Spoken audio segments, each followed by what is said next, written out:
Cette livraison vous est offerte par le restaurant Le Plat d'Or à Brazzaville, cuisine africaine moderne et traditionnelle, cadre sympathique, salle VIP, ouvert 7 jours sur 7. Bonjour, c'est Alphonse Dongo, journaliste économique et financier du Congo, Brazzaville, heureux de vous retrouver après un petit moment d'éclipse. Voyez-vous, on était tant absorbés par des exigences professionnelles qui nous ont conduits d'un continent à l'autre. Et aujourd'hui, on met les pieds dans le plat pour parler du cas Eker. Et pourquoi le cas Eker? Effectivement, c'est le qualificatif qu'il faut utiliser lorsqu'il s'agit d'évoquer la sinistrose. Alors, peut-être ce n'est pas exagéré, mais c'est ça aussi le mot, ou alors le qualificatif, la sinistrose que traverse la compagnie aérienne à capitaux publics, Eker, si vous voulez. En d'autres termes, c'est Equatorial Airlines Congo en abrégé, Eker. La compagnie, qui ne dispose aujourd'hui que d'un seul avion du type Boeing 737-700, n'a surplus son exploitation, et pour cause, il y a une pièce défectueuse dont le coût d'acquisition nécessite seulement 100 millions de francs CFA. Et comme le trésor public, c'est vrai, n'est pas aussi sec pour ne pas supporter une telle dépense, mais on a vraiment l'impression que ça devient une structure budgétivore. En d'autres termes, pour être plus simple, ça veut dire que c'est un gouffre à sous. L'argent est tout de suite ou tout le temps versé à Caire sous forme de subvention afin de lui permettre de fonctionner. Nous allons essayer, à travers ce podcast, de comprendre qu'est-ce qui fait qu'une compagnie nationale comme Eker ne puisse vraiment pas redécoller avec tous les moyens qui ont été mis à sa disposition. Je rappelle à toute fin utile que dans sa relance, qui s'est passée récemment, nous sommes à quelques 3 ans seulement, certainement, Eker n'a pas pu rentabiliser ses lignes, notamment les principales lignes, Brazzaville et Pointe-Noire, mais aussi avec les dessertes de Douala et de Yaoundé. Comment est-ce qu'une compagnie aérienne ne sait pas saisir la balle au bon dans un moment où on sait très bien que le principal concurrent, c'est-à-dire Rwandair, qui assurait justement les lignes de la sous-région, n'est plus dans les dispositions d'exploiter son exploitation de manière optimale. Et pour cause, la République démocratique du Congo a suspendu ou a interdit le survol de son territoire, de son espace aérien à la compagnie Rwandair, et cela devrait en principe profiter aux compagnies aériennes de la sous-région. C'est peut-être ce que Camerco a essayé de faire en saisissant la balle au bon, en nouant un partenariat avec une compagnie polonaise, et cela lui permet de rentabiliser un tout petit peu, pourquoi pas, ses principales destinations au niveau non seulement de l'Afrique centrale, mais aussi pour la desserte de Cotonou. En ce qui concerne Eker, l'option n'a pas été ainsi choisie, bien au contraire, Eker, dans un contexte où la demande est importante, a plutôt baissé les prix. Par exemple, le prix du billet d'avion de Brazzaville à Douala en one-way, enfin, le terme est un peu technique, ça veut dire en aller simple, coûte, s'il vous plaît, 125 490 francs. Et Eker n'obtient ou n'engrange qu'un maigre bénéfice brut. Je parle d'un bénéfice brut. Pourquoi? C'est tout simplement 39 000 francs CFA par personne. Pourquoi est-ce que je parle de bénéfice brut? Parce qu'il faut y adjoindre, s'il vous plaît, ou alors retrancher les charges d'exploitation, c'est-à-dire le kérosène et tout ce qui va avec, l'amortissement de l'appareil, tandis que son concurrent Camerco, sur la même ligne, en aller-retour, est quasiment au double, avec, n'est-ce pas, un service, je vous le rappelle, qui est quand même acceptable, puisque la compagnie aérienne camerounaise s'est adjugé le partenariat d'une compagnie polonaise. Ce qu'Eker aurait dû faire, justement, en optant, pourquoi pas aussi, dans ce genre de partenariat. Qu'est-ce qui fait qu'Eker ne soit pas une compagnie rentable. C'est vrai que lorsqu'on crée une compagnie aérienne, il ne faut pas tout de suite s'attendre à ce qu'il y ait des bénéfices. Ça, c'est vrai. Mais le but d'une compagnie aérienne, c'est de faire que, au fil des années, les déficits ou alors le passif puisse aller en diminuant. Ce n'est pas le cas d'Equair. C'est pourquoi nous allons ici en parler, essayer, pourquoi pas, de vous présenter la vraie situation d'Equair, qu'est-ce qui a fait ou qui fait qu'Equair ne puisse pas décoller ou redécoller, et quelles sont les options qui se présentent pour le gouvernement, qui, on le sait, est l'actionnaire unique de cette compagnie aérienne qui, à un moment donné, donnait de la joie à non seulement des Congolais, mais aussi à d'autres Africains de la sous-région. Nous allons justement y revenir après cette pause publicitaire.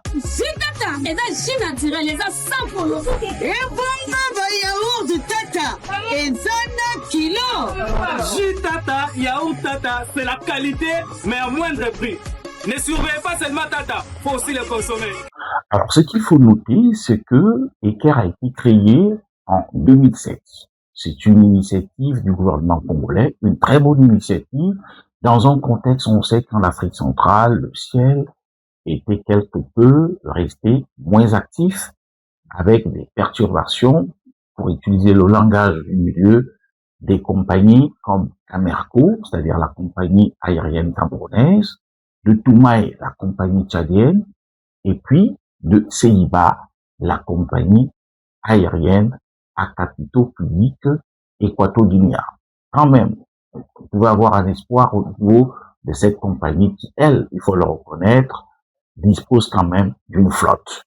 Et puis, si on en va plus loin, c'est-à-dire que si on sort du TAC de la CEMAC, on a cette compagnie aérienne angolaise TAC qui dispose d'une bonne flotte, mais on sentait un vide, d'autant plus que Air CEMAC est devenu un morné. Et donc, les autorités congolaises ont mis des petits plats dans le grand pour créer cette compagnie. Lorsqu'une chose est bien faite, on l'accepte.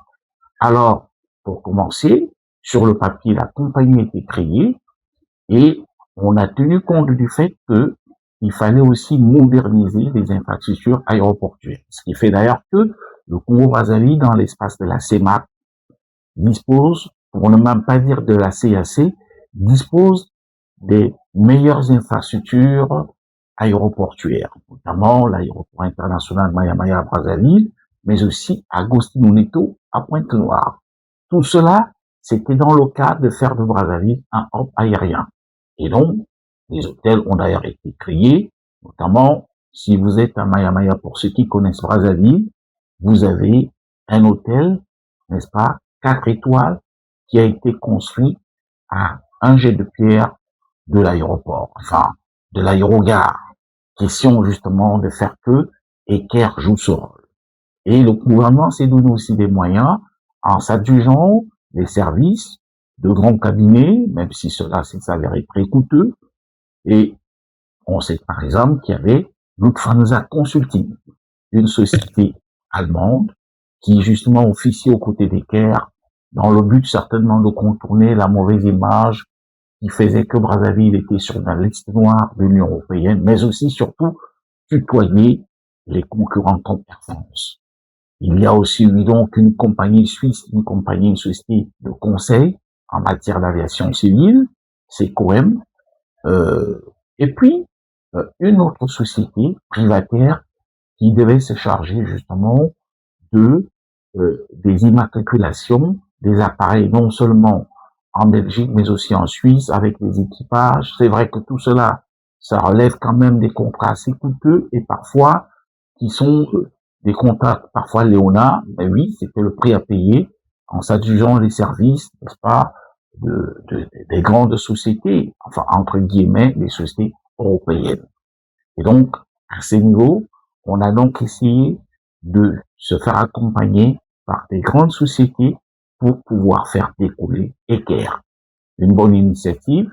C'est vrai que les économistes du transport aérien ont un tout petit peu condamné cela parce que ça coûtait très cher à Equair dans la mesure où il fallait absolument s'aligner sur les prix pratiqués à l'international en termes de paiement des commandants de bord comme du pilote entre 8 500 $ et 10 000 $.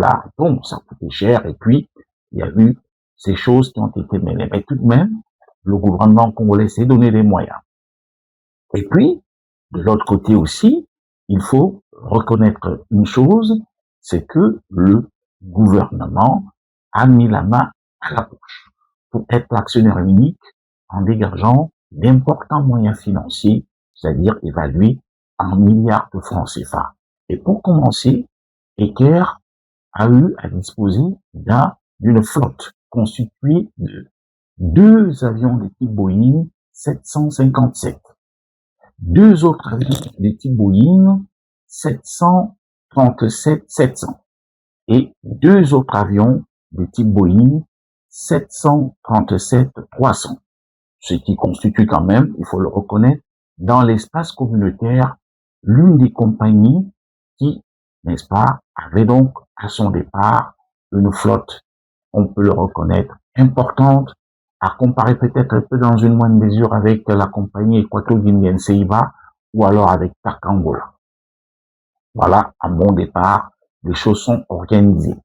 Et puis, le gouvernement a donc, en sus de cela, facilité les choses, c'est-à-dire assurer certains paiements, essayer d'agir vraiment comme il fallait, comme il se devait. Eker démarre, mais on constate que la machine ne monte pas. C'est vrai que il y a des problèmes de management qui se posent. Déjà, en 2011, le gouvernement se voit obligé d'accompagner Eker dans une moindre mesure dans le cadre d'une opération de crédit auprès de la BGFIBAN, parce que là commencent déjà des soubresauts d'une certaine difficulté financière qui se présente. Et le crédit est nanti sur les recettes pétrolières que doit verser la Société nationale des pétroles du Congo pour le compte de l'État congolais. Donc, 31 milliards de francs CFA sont justement accordés à Eker avec la garantie des recettes pétrolières, bon, si vous voulez, de l'État congolais. En 2013, lorsque ces soubresauts vont crescendo et commencent à poser des problèmes, certaines inquiétudes, l'État aussi réussit à travers un guichet au niveau de la Banque centrale, c'est-à-dire la BEAC, de garantir si vous voulez, un financement de 300 milliards de francs CFA pour justement permettre à Eker de tenir. Et puis, il y a eu aussi cet emprunt obligataire en 2016 qui a été, dont l'arrangement est autre que la financière. Bon, ça s'est là aussi très mal passé, il faut le reconnaître, puisque il y a eu beaucoup de souscriptions, y compris même des sociétés aussi bien privées que publiques. Certaines sociétés ou certains souscripteurs ne se sont même jamais fait rembourser. Enlevons le taux mirobolant qui avait été projeté de 5,5%, 6%, mais bref, ça a été une opération foireuse. Et cette opération, qui était donc avec comme arrangeur la financière, la Banque de développement de l'Afrique centrale, je connais même des cas où une banque s'est retrouvée dans la difficulté avec ses propres clients qu'elle avait pu convaincre pour justement souscrire. Et l'argent n'étant pas remboursé, la banque a dû puiser dans ses caisses. Je parle de la Société Générale. La Société Générale a dû puiser dans ses fonds propres pour rembourser de l'argent qu'il n'aurait pas dû le faire parce que c'est Eker qui devait rembourser cet argent. Donc, il y avait beaucoup de soutien derrière beaucoup de banques, puisqu'Eker doit beaucoup d'argent, non seulement aux banques de la place, mais aussi, il faut reconnaître que toutes ces opérations arrivent, soit des crédits, soit de garanties auprès de ou alors, pourquoi pas, d'emprunts obligataires, parce que le déficit d'Eker s'est creusé. En 2013, Eker avait un passif, s'il vous plaît, de plus de 41 milliards de francs CFA. Et puis, ce déficit, en un an, s'est multiplié par plus de deux, n'est-ce pas, pour se situer à plus de 83 milliards de francs CFA. Il s'agit d'un portefeuille bourré de dettes envers l'ANAC, dettes envers la SECNA, dettes envers des fournisseurs, dettes fiscales et dettes envers les banques. Eh ben, tout cela, c'est comme ça que l'État a été obligé de chercher à soutenir Eker. Alors, qu'est-ce qui va se passer? Sur les 6 appareils dont dispose Eker, il s'avère que ces appareils sont envoyés donc, s'il vous plaît, dans ce qu'on appelle le check control. C'est-à-dire, c'est un langage technique qui voudrait dire que vous devez, selon l'utilisation de vos appareils, Boeing vous exige de pouvoir envoyer ces avions en maintenance. Et en Afrique, de manière générale, vous avez 2 points qui sont reconnus comme ceux vers lesquels les compagnies envoient leurs avions de type Boeing pour la maintenance. Il s'agit d'Addis Abeba et il s'agit de l'Afrique du Sud. Et justement, Eker décide donc d'envoyer le Boeing 757. Un Boeing 757, nonobstant le fait que Ethiopian leur avait déjà dit qu'ils n'avaient pas la capacité ou alors l'expertise nécessaire pour assurer la maintenance, faire le check control des avions de type Boeing 757. Mais quand même, cet avion a été convoyé à l'aéroport Bolé, l'aéroport international Bolé d'Addis Abeba. Ceux qui passent par là, jetez un coup d'œil, vous verrez l'avion d'Eker qui est parqué dans un endroit. On peut bien se poser la question, est-ce que l'État congolais pourra encore récupérer cet avion parce que les taxes de parking ne font que s'amonceler et souvent ça devient des milliards de francs CFA qu'il faut payer. Et au regard de la situation financière actuelle d'Eker, la question mérite d'être posée parce qu'il va falloir remettre cet avion à flot, enfin, dans les dispositions de convoyage pour l'amener vers un aéroport où on assure la maintenance des avions de type Boeing 757. Un tout petit peu comme l'avion, le deuxième 757, qui a été convoyé au niveau de l'aéroport de Bruxelles. Et là, d'attente lasse, pas d'argent, les charges de parking n'ont fait que s'amonceler. Difficile dans ces conditions de remettre l'avion à flot. Et c'est comme ça que Sabena,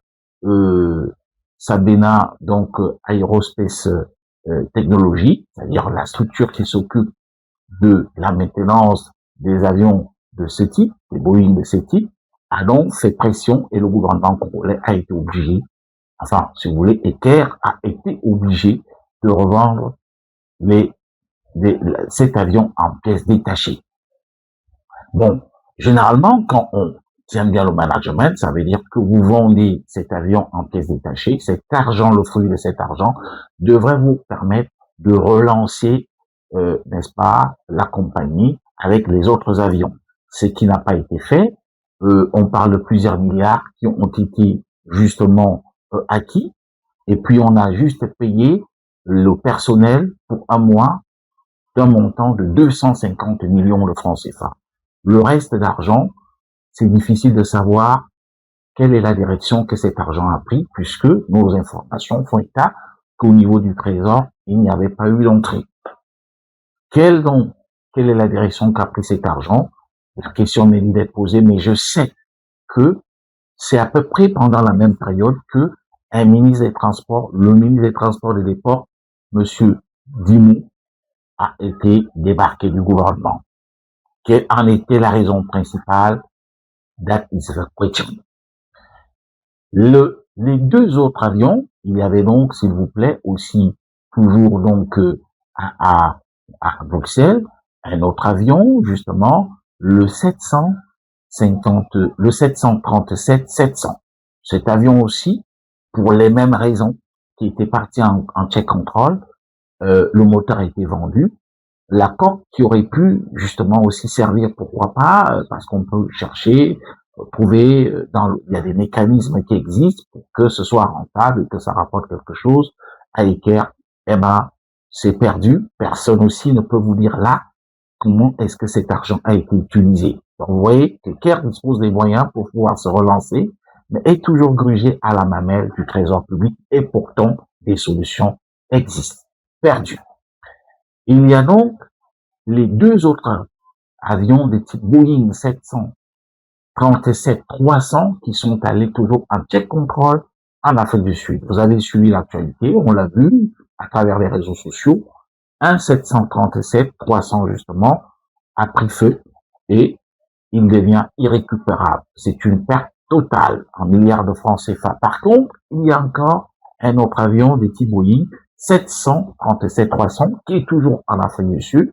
C'est vrai que c'est l'objet des litiges parce qu'il y a eu un repreneur qui s'était annoncé au niveau du Congo, qui est d'ailleurs arrivé, des conclusions ont été tirées, il dit qu'il a dépensé assez d'argent. Bon, bref, ça fait l'objet de palabres, comme on dit en français ivoirien, mais là, le problème, c'est que là aussi, il faut beaucoup d'argent pour pouvoir récupérer cet avion. Donc voilà, et Eker n'est resté donc finalement qu'avec un seul avion de type Boeing 737-700, et c'est celui-là qui a été quand même convoyé jusqu'à Brazzaville.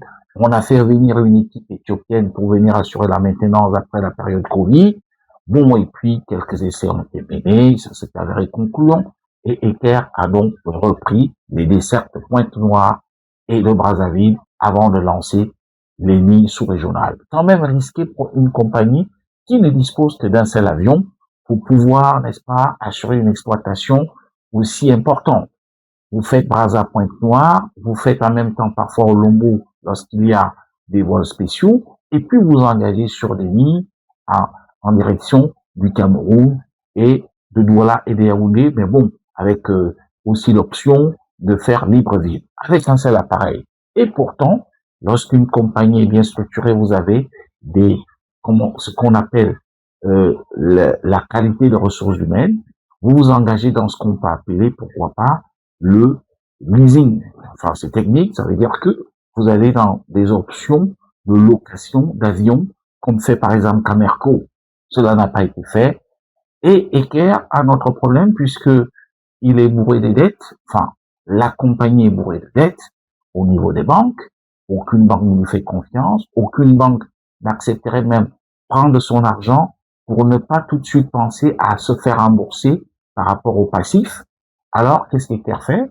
L'argent, ou alors, si vous voulez, les recettes d'exploitation sont donc sécurisées au niveau d'un coffre-fort qui est donc domicilié à la direction générale. Bon, comment est-ce que cet argent est utilisé? C'est quand même étonnant qu'au terme des exploitations, ainsi de suite, tenant compte aussi des subventions de l'État, comment est-ce qu'Eker se retrouve sans argent et être dans l'incapacité totale d'assurer l'acquisition d'une pièce dont le montant varie entre 80 et 100 millions de francs CFA. C'est vrai que dans pareilles circonstances, souvent on fait monter les enchères ou alors on fait tout simplement exposer la facture en disant que c'est certainement 2 fois plus. Mais selon nos informations reçues, n'est-ce pas, auprès de bonnes sources, c'est-à-dire des gens qui sont dans l'aviation civile, cette pièce coûte dans les 100 millions de francs CFA. Alors, on est dans une situation aujourd'hui où il faut donc se poser la question, est-ce qu'il faut continuer à maintenir l'exploitation des terres? Dans un contexte où on le sait très bien, la concurrence sera encore plus rude. Avec un seul appareil, on ne peut pas tenir pour mener la concurrence à des compagnies qui essayent de se structurer. Il est bien vrai, il faut le reconnaître, je le disais déjà, une compagnie aérienne, dès son entame, à sa création, il ne faut pas s'attendre tout de suite à des bénéfices. Même une compagnie comme Rwandair, il faut le reconnaître, n'est pas encore dans des dispositions de dire que elle fait vraiment de grands bénéfices, surtout qu'elle est privée de l'espace aérien de la RDC, ce qui l'empêche, n'est-ce pas, de se mouvoir sur le ciel africain. Bon, mais pourtant, des compagnies comme Air Burkina Faso, il faut le reconnaître, ont réussi tout simplement à acquérir des avions, des Airbus, un Airbus, je crois, de type 320, qui lui permet, à travers les mécanismes qu'il vient de définir, de pouvoir se relancer. Et qu'est-ce qui se passe pour qu'Equer ne soit pas dans ces dispositions? Equer souffre-t-il, ou alors la compagnie aérienne Equer souffre-t-elle d'un problème de management? C'est vrai que l'État lui-même reste quelque peu laxiste et ne suit pas les choses comme cela devrait se faire, parce que l'État lui-même aussi, il faut reconnaître, a contribué aussi à l'alourdissement de la dette d'Equer en termes, n'est-ce pas, des missions de ces fonctionnaires à l'étranger, quelques parents, et ainsi de suite, des gens qui se sont servis d'Equer et qui n'ont pas payé la facture. Mais cela n'empêche pas aujourd'hui de jeter un coup d'œil sur la situation d'Equer. Un clin d'œil.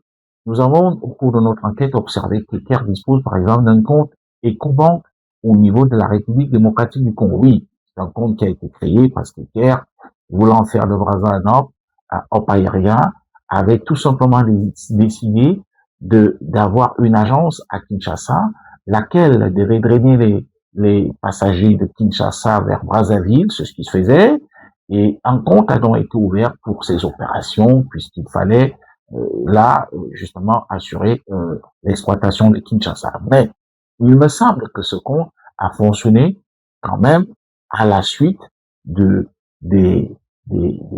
la vente, n'est-ce pas, en pièces détachées, des pièces de l'avion du 757 à Bruxelles. Bon, qu'est-ce que l'État doit faire? C'est l'État qui est lui-même actionnaire majoritaire. C'est la question maintenant qui mérite d'être posée.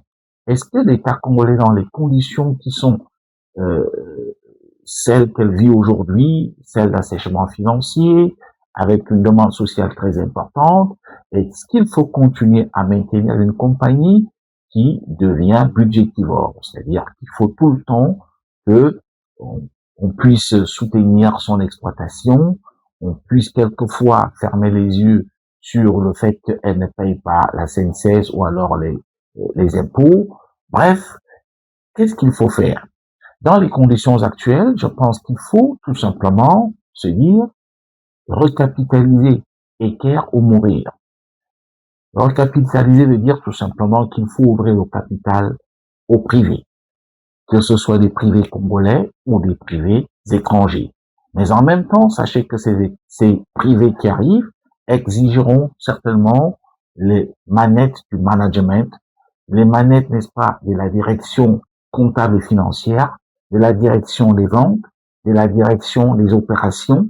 C'est le prix à payer pour que l'on ressuscite une compagnie qui est en train de mourir sous nos yeux et qui coûte cher à l'État, mais enfin, l'État c'est trop dire, aux contribuables congolais, dans un contexte, on le sait, marqué par, quand même, il faut le reconnaître, l'assèchement financier. C'est un euphémisme, pour ne pas dire la sinistrose.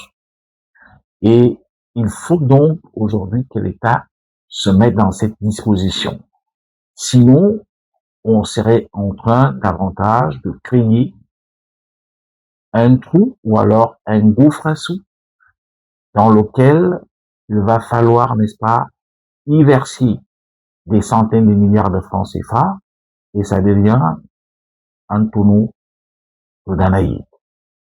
Alphonse Dongo, journaliste économique et financier du Congo-Brazzaville, je vous prie de vous abonner sur notre chaîne YouTube Alphonse Dongo TV pour davantage être informé sur tout ce qui a trait à l'économie, aux finances, au commerce et comme sais-je encore.